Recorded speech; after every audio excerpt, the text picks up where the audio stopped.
everyone, happy holidays! Thank you so much for joining me. I hope you guys enjoyed today's video.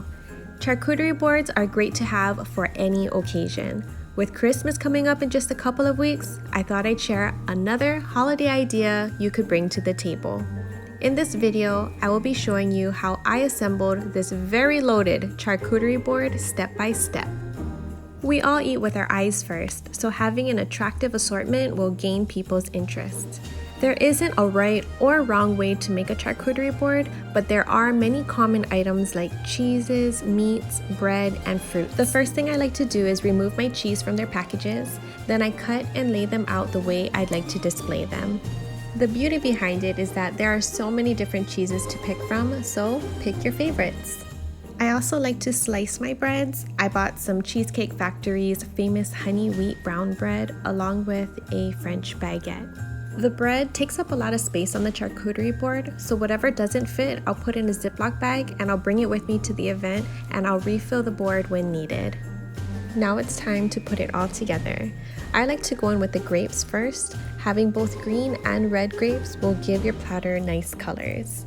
When placing your items, try to balance it out, just like how I put my grapes on the opposite corners. Next, I'm going to start plating all the cheeses. Again, making sure that it stays balanced. Usually, charcuteries are built on flat wooden boards. I like to use serving trays because the lip helps to hold everything together, not to mention it's a lot easier to travel with. I like to utilize little bowls to hold smaller items, like how I have my M&Ms, pretzels, and trail mix. As much as I try my best to evenly distribute everything, I'll always have to go back in to rearrange a little bit here and there in order to make everything fit. Now, before your board starts filling up, make sure to squeeze in your breads and crackers. You don't want to wait last minute or else you'll have a difficult time puzzling them in. Give yourself a little bit more patience when assembling because it won't always turn out the way you envisioned. But remember, beauty is found in imperfection. Some other items that are a wonderful addition that I wasn't able to get my hands on are nuts, jams, and some berries. The options are endless and you can always customize it according to the type of crowd you are entertaining. Don't forget to pack all the items that didn't fit. I will guarantee you that a refill will be greatly appreciated by your guests. Every time I make these boards, I end up giving it at least 2 refills. The last item I add are the meats. A lot of the meats are already packaged up in a nice display, which I take full advantage of. I like to keep most of them in its original packaged form and display them as is, or I will roll them up into a flower.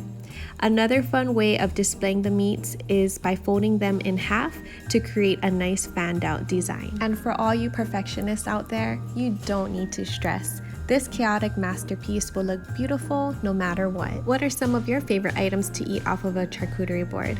Comment them down below. Thank you so much for watching, everyone. Happy holidays. Don't forget to give this video a thumbs up, and if you enjoyed this type of content, consider subscribing.